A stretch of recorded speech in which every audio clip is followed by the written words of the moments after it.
This is what my soiree has been interrupted for.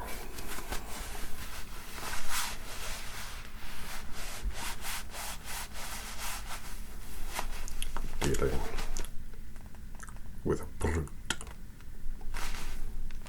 Dealing with a criminal.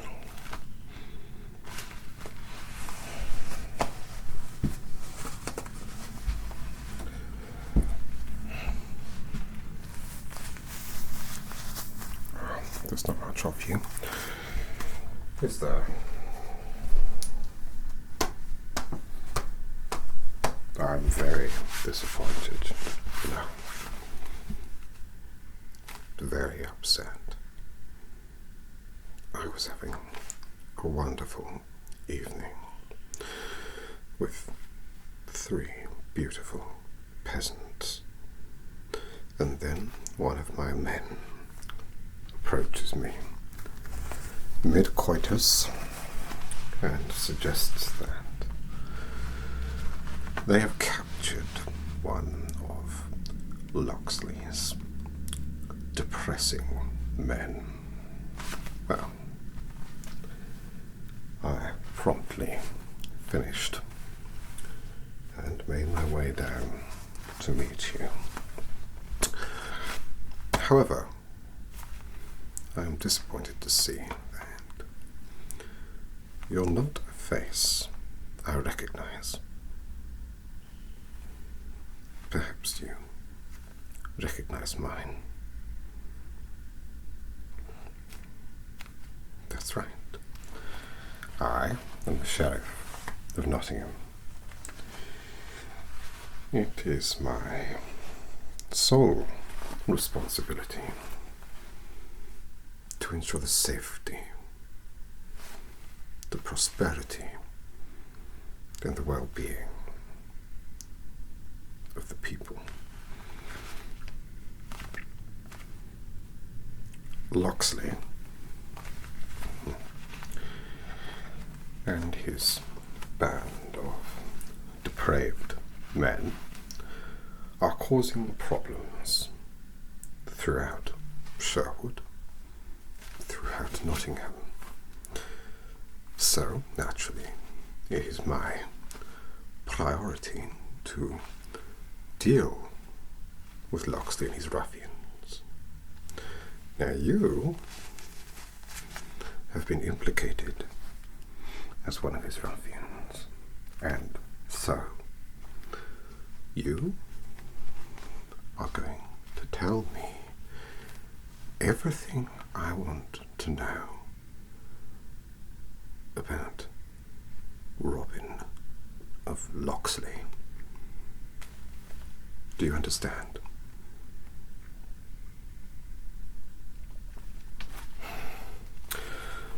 Protesting and denying knowledge of your evident involvement in the crimes perpetrated and perpetuated by this wanted criminal will only serve to incriminate you further.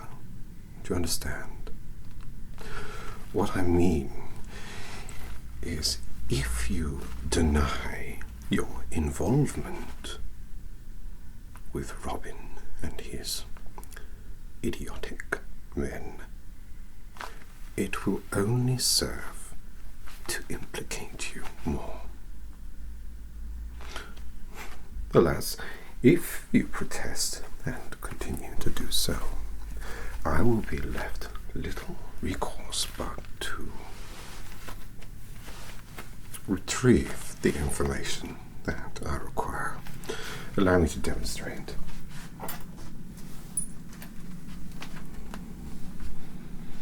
You see this rather sharp, pointy thing? You wouldn't want it to get anywhere near your eye, would you? Now, and what about this? What if I were to gouge out your eye with a spoon? That wouldn't feel very nice either, would it? So you're left with a choice. Either I can do all manner of horrible things to you in order to elicit information that I know you already have. Or you can simply tell me now, and we can be on our merry, merry way to capture those merry, merry men. What say you? Most unfortunate. Never mind. Let me try something to jog your memory a little bit. Try this. Very gently.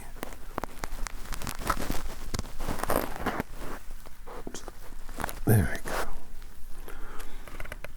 go. Now, don't speak yet. This goes through skin, leather, you name it. And I'm just going to place it ever so gently in your head to hit the scalp. Hurts, doesn't it? Yes. Well, did it help bring everything to the surface? No. Well, that's disappointing. Very disappointing. No. I'm not a monster. I'm a man.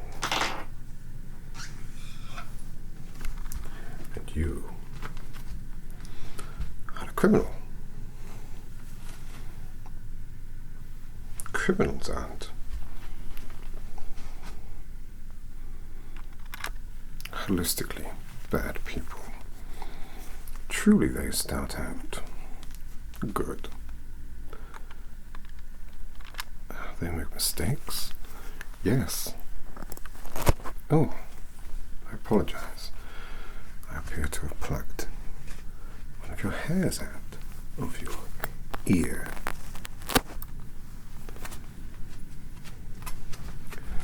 A criminal who does not recognize that they are a criminal is a special case. And there's, as such, a special place in the dungeon for them. There we go. This is a bit too relaxing.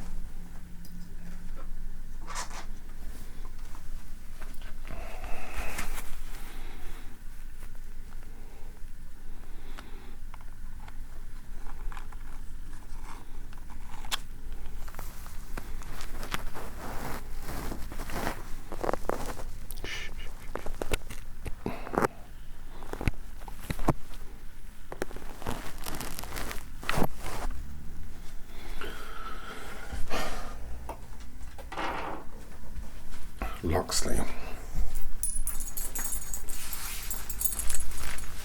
thinks that he is a good man. He thinks that he is stealing from the rich and giving to the poor. What he doesn't seem to realize is that all the money that he is stealing from the rich is taxed. And taxation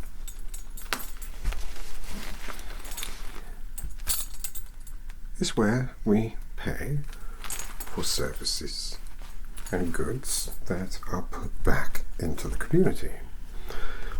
So when Locksley says that he is stealing from the rich to give to the poor, what in actual fact he is doing is stealing from the rich money which would go to the poor. Essential services such as orphanages, apothecaries, markets, farms, sweat tax, council tax, doomsday tax. Taxes are how civilization works. It's how civilized society functions. Without taxes, there is chaos. So when your friend Robyn of Locksley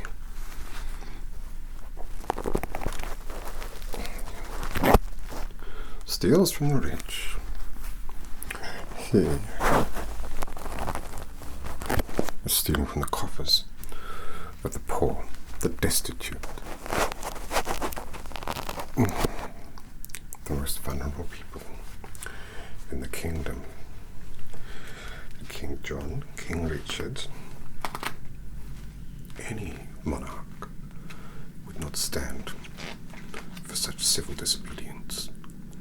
It not only reflects badly on His Majesty, but it reflects badly on England. They'll end up comparing us to the bloody Celts, and, well, I've heard rumours that they eat their own young. And so, if you wish for us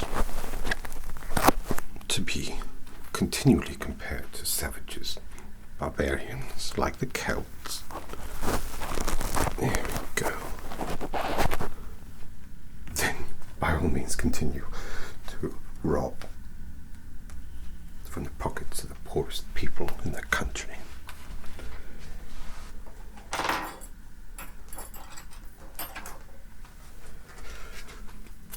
Or you help me to better understand where Locksley is hiding. And then his merry men can go about their merry way into prison.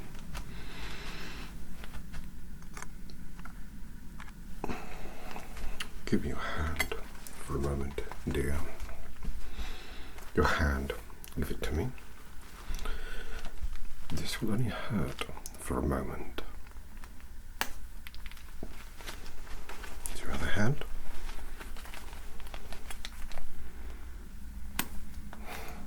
Thank you. Nails.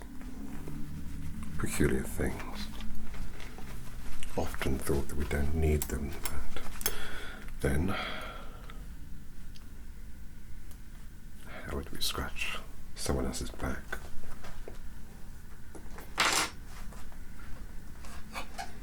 I've been teasing you with this.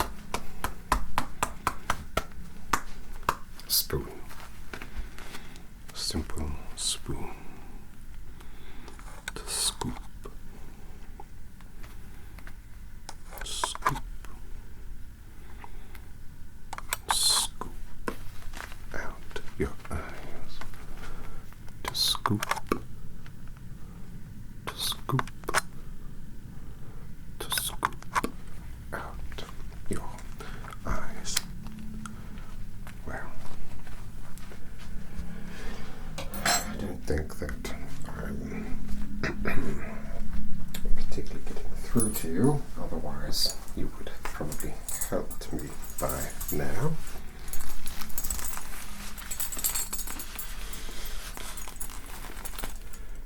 Let's try something I like to call the gasping goose. Got to wrap this belt around your throat. That's it. Ever so gently. I'm going to pull it. So, there we go. And that's why it's called the gasping goose. Makes one gasp for air and honk like one of those annoying creatures. Where's Locksley?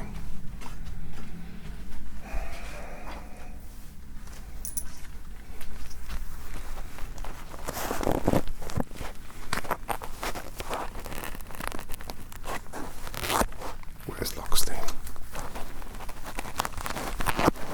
Where in Sherwood Forest are they? You're lucky, you're pretty. Otherwise, I'd be concentrating on some less concealed areas. Your lack of cooperation is frustrating. And if it's frustrating to me, it will be frustrating to the king. So, one last time.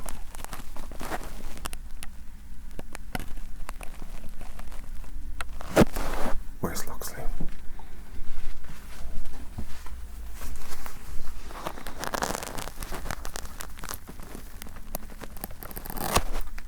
Where's Loxley?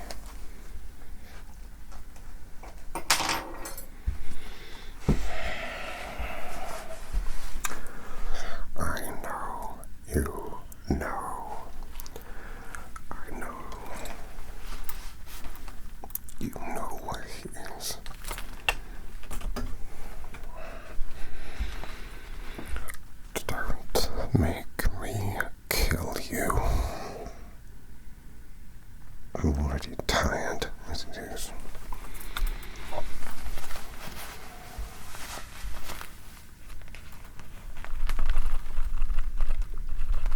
Where's Loxley?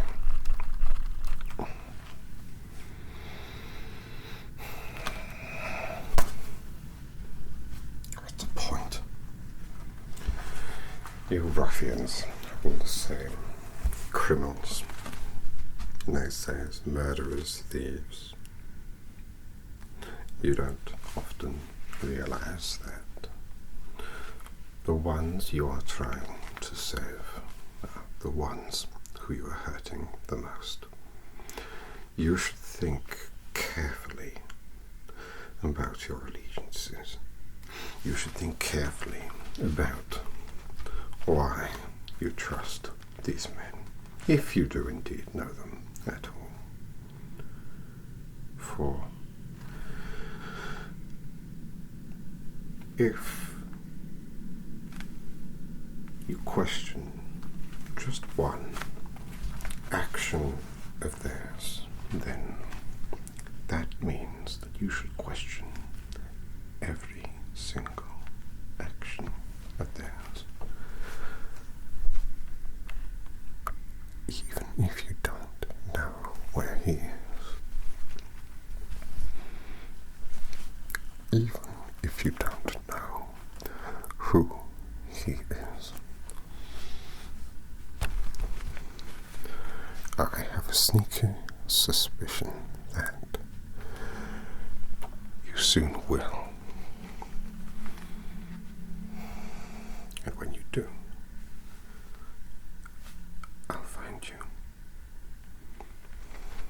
now, I'm tired. You've worn me out. I need a drink. You wait here. Enjoy the scenery. And I'll see you first thing in the morning. Sleep bad.